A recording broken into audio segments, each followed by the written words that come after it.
All right, so another set of these watch out combination throws. And if they seem pretty basic to you, maybe they are, maybe they're not, whatever, but really a lot of it is, if I initiate an attack, right, an offensive action, and I'm using something, it's going to blend me one or two fundamental positions, right? Like this move we're going to do is we're going to do chopping, right, or cut, right?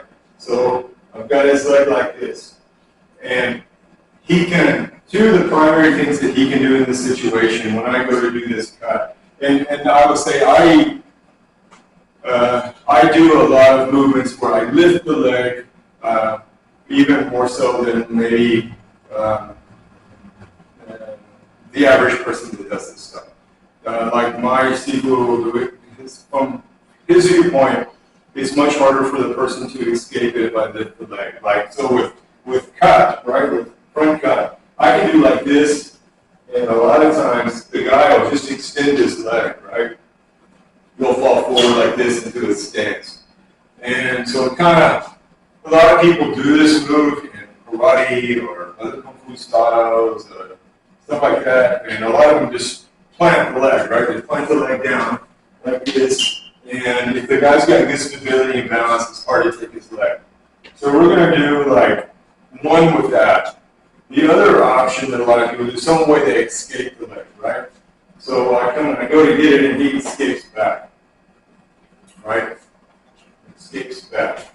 And when he goes to escape, like right, he goes to do the front cut on me, and look, I'm going to do just like I did in the other videos, right? I'm not going to think about doing this, but I'm going to turn this, and I'm going to lift the knee and turn the hip, right? So if we do it this side, and he does it to me, right? He goes to hit the leg, and look, I turn and I pull it out, right? I pull it out. So usually with a throw, there's maybe the person can escape one way, two ways, three ways, but usually not. You're not going to have a lot of options in that regard, right? But, you know, like I can use this variety, Just like with this last video that I just did, where we were doing these from forward kicking, right? And he escaped, and I'm on the inside, right? And we talked about going around the arm, under the arm. We could go around the waist, didn't really cover that. We went around the head, or we controlled the head with the arm. And we looked at one where we went this way with chopping, but you can do it without it hooking too. But it lends me some options, right? Like I could have done it like this and kicked it out, and he throws his leg forward. Right, we could have done like this, and I could have done something else, right? But you know, there's usually some way to go away from, or forward from, or to the side of, and from there you need to be able to have these options, right? And just like I was just sharing, right? We did this, and as he escaped, based on how he uses this hand or doesn't use this hand, then I have these different controls, and then from there I'm executing a different. Right? Pretty simple.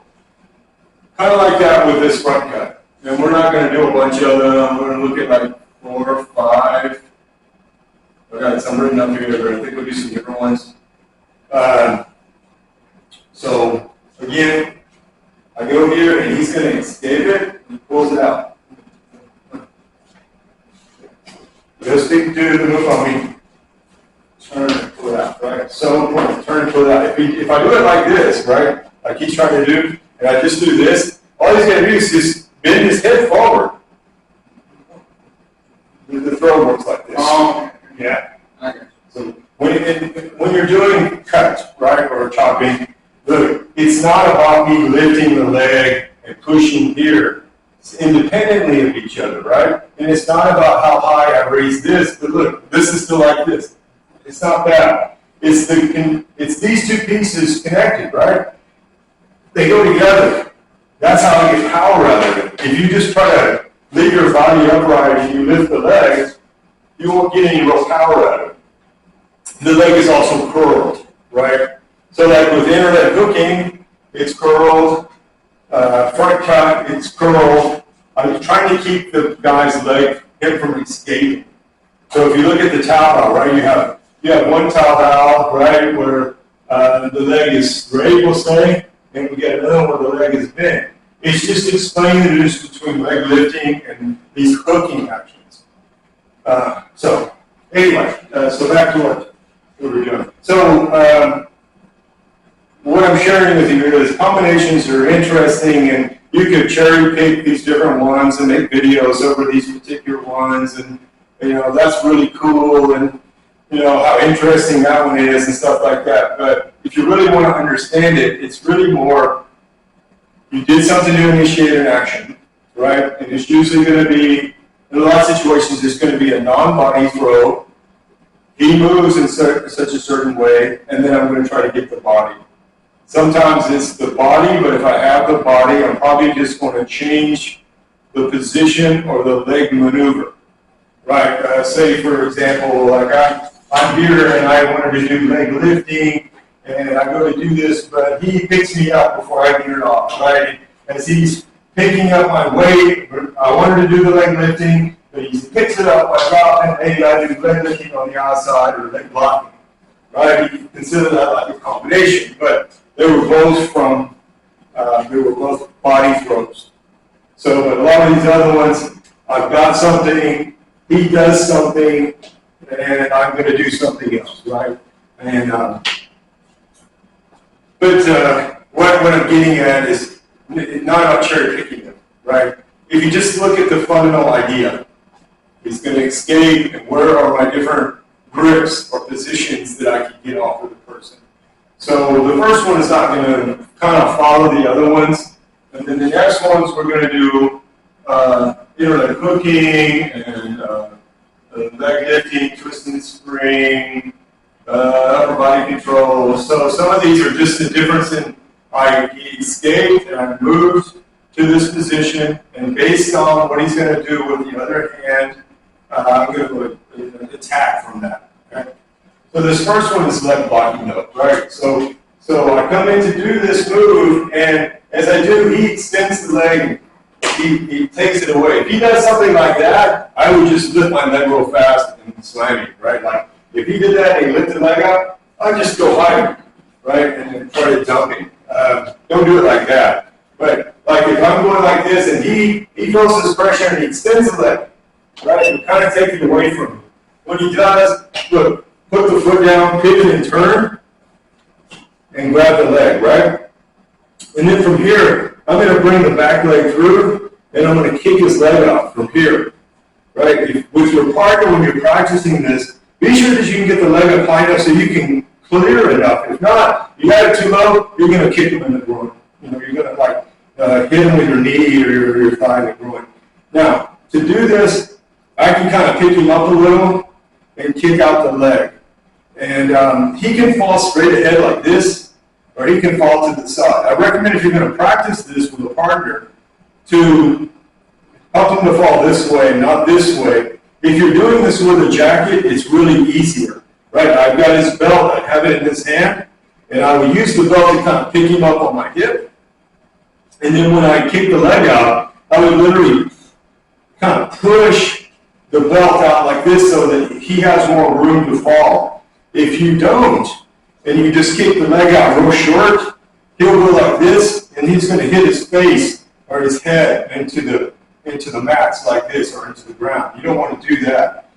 So if I've got the guy's leg and I'm like this, and you can trip the leg, but let him fall like this so he can kind of break to the side. If you were trying to, we'll say, very much physically hurt the guy, you would go this way and force him down like this so he has no room to flatten himself out. He'll go like this and hit the ground. I recommend practicing this slowly at first, right? You don't want to overwhelm the person with the torque of the fall. So if we do it, the piece itself, I come here again, I do this, and he steps out. I'm going to kind of push and turn, right? I'm going to pull the leg up. And then I just come through and I kick the leg out. And look, I've got his leg as much as I can sideways, right? If you try to hold it like this, he'll push weight down in it. You're not going to be able to hold it up, right? But if you can kind of hold it sideways, it's easier. And look, if I wanted to pick him up, you're going to put him on your hip side. I'm not going to pick him up when I do this over on the mat. I'm just going to bring the leg through, trip him out. I'm going to push with this arm and this leg, and I'm going to kind of push him this way so that he can fall more to his side. Like I said, if you really wanted to hurt the guy, put it like this. You see what I'm talking about? You would kick like this, and you would push this way, and you just make him hit the ground like that. But please avoid doing that. You hurt the person's spine, hurt the rotator cuffs, collarbones, they can hit their head, hurts their neck. It's not a, there's a bunch of movements like capturing the leg, you know, like say he gives me, I don't know, right, I capture this, right, and I come in and I do the same thing. There's a bunch of different moves, like or leg seizing, right, we did that the other day with this move. There's a bunch of moves to do that, but you have to be very careful practicing it. Again, hurt their neck, hit their face, hit their hands, hurt their elbows, shoulders, hurt their lower spine, clavicles.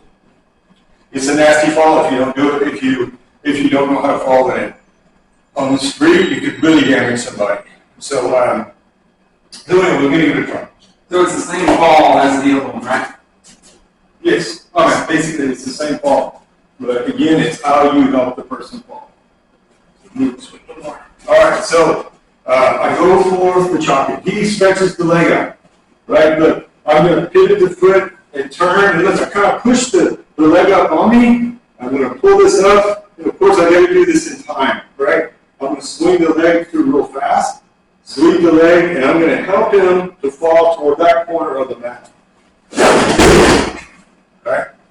So again, if you do it this way, you smash him like this, he can't fall on his side. He rounds his back like that, right? Or he's going to hit like this. You know, and it's very not good for your training partner. Stood in the side.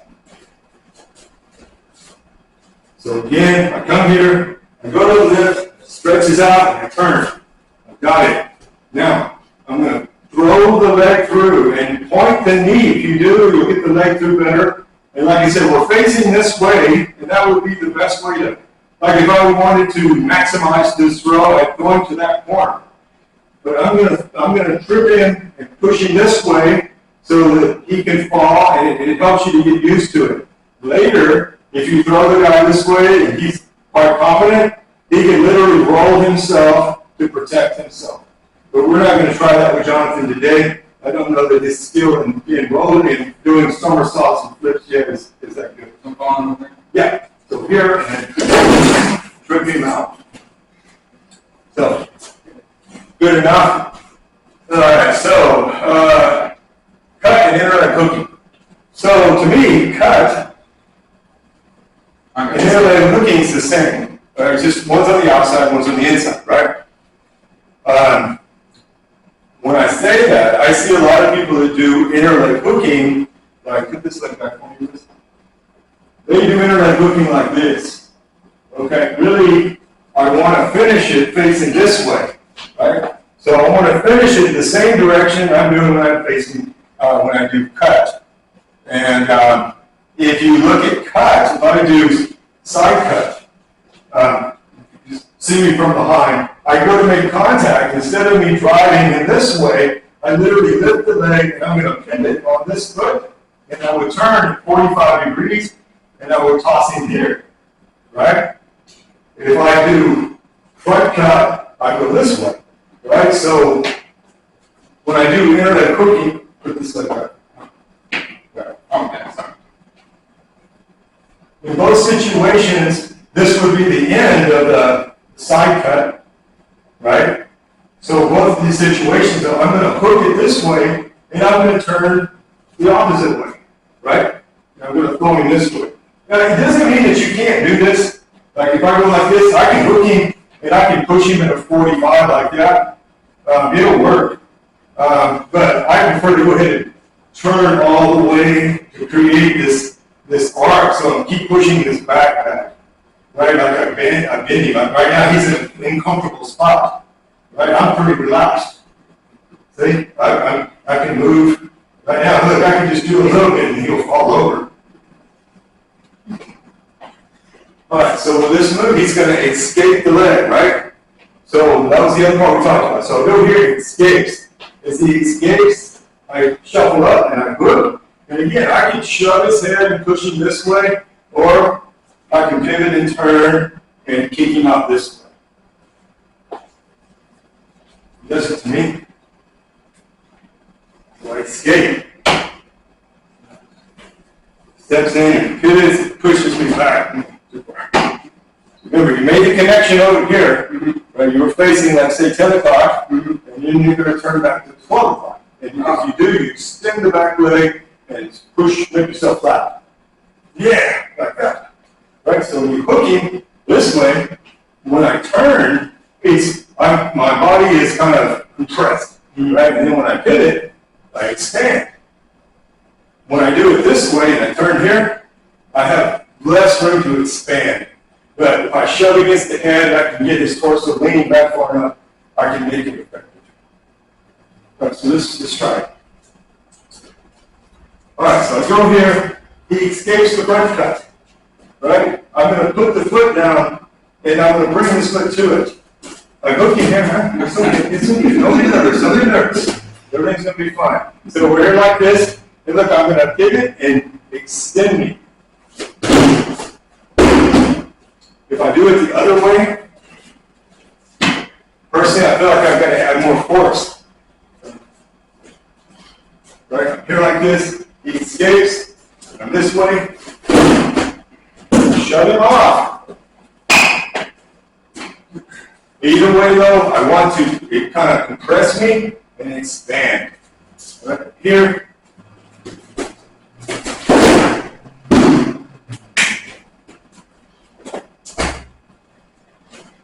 If I do it where I have balance afterwards, that's what I'm really shooting for, right? If I do it this way, I want to have this balance, right? If I do it where I turn me, I want to have the balance. Here, here.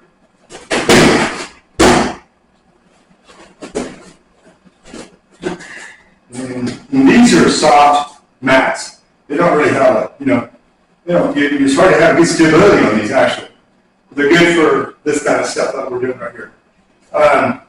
So, one more time, we're not going to do the throw. Look, he escapes, and look, I'm going to bring this foot to it, and either I'm going to hook here, and I kind of compress, right, and I would expand, right, and push this way, or I'm hooked, and when I pivot, which pushes him backwards, right, it kind of knocks him back a little bit, I do it this way, and what I'm getting at is like, if you hook him like this, and you try to do it at a 45, his torso is still somewhat upright, and like, it's easier for him to maintain his balance, right? But if I hook it, and as I push him, as he starts to lean, and I extend my body, it's almost easier to get him to fall backwards.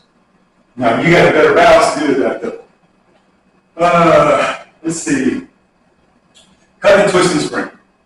Right? So this time we're going to go that way. Right? So I go to do the cut, and as he escapes it, I put this leg down, I do my steaming stance, I do wheeling, I turn his body, and I scoop the foot up. Right? And I throw it out. Right? He does it to me. Escapes. Boom. Throws the guy out. So here, and look, you can, if you're wrestling with somebody, you can pull the jacket, get you inside, you can hold the sleeve here, you can grab the belt even, turn your head like this to try to get this off, but if you fail and he escapes, you're going to have to change your grips up, right? If I was doing this like in that regard, I would rather go for the elbow or the sleeve here, and then as I step inside, I'm going to put my thumb inside of the jacket here and push back, or hold this side and push this way.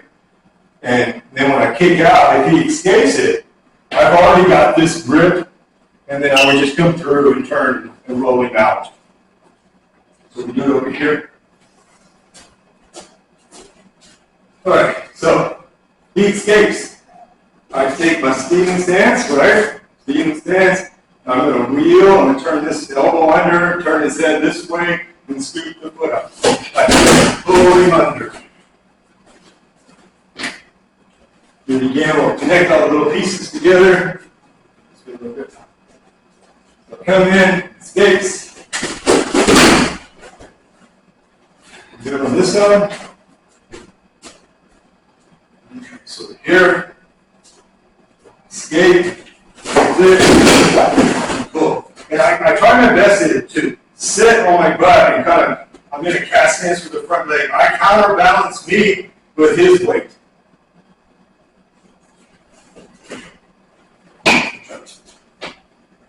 He goes to do it to me, I escape.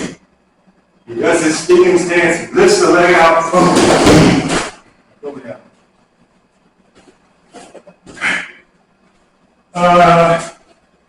Let's look at, so we've got around the head, around the arm, under the arm, right? I can do all three, right? So as he escapes, it's dependent, right? Like, I did the twist and spring. If he's not doing anything with his arm, I just control the head. I use a squeezing action to do twist and spring, or go for neck surrounding, leg lifting, or leg blocking if he's not going to do anything with his arm.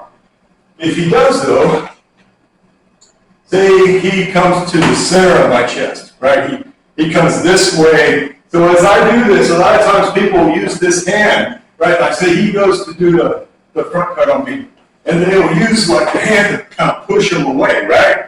Or if he does it again, or then they'll do like this to get themselves off. Or as it's happening, right? They won't use it then, but then they'll try to come through to use the hand to grab at you or to try to control something on you, right? So that's when you're either going to go for under, over, or around the head. You can go around the waist too. It's just not I'm just not a big fan of waist throws. So from here, he escapes and he's got this hand here. Look, I can grab this and I can come inside and I can do arm circling, leg lifting on the inside, or if I was far enough over, I could do leg lifting on the outside or leg blocking. If he goes more from my outside of my shoulder, right? Escapes, and I'll wrap him up and I'm going to do horizontal throw, right? Which was leg lifting or leg lifting on the outside or leg blocking. Okay? If he comes for my head high, right? I come here, I escape, and I come here, right? Neck surrounding, leg lifting, leg blocking. So we're not going to, in the description, I'm just going to use, this video, I'm just going to use one of those. Right, so because we did like the interleg hooking, twist and spring, like the interleg hooking, escape, but I was moving forward and I kept moving forward. The twist and spring, I was moving forward and I moved, lateral line with him, right? The leg blocking, I turned toward him and stuck to his body to do the throw. But if you practice just like I just said, if you're with the last video, right? If you're using a non-body throw and you're trying to get good at it. The average person, if you're good at that movement, like this forward kick, man, you should probably be able to take him down, the average person, somebody that's got better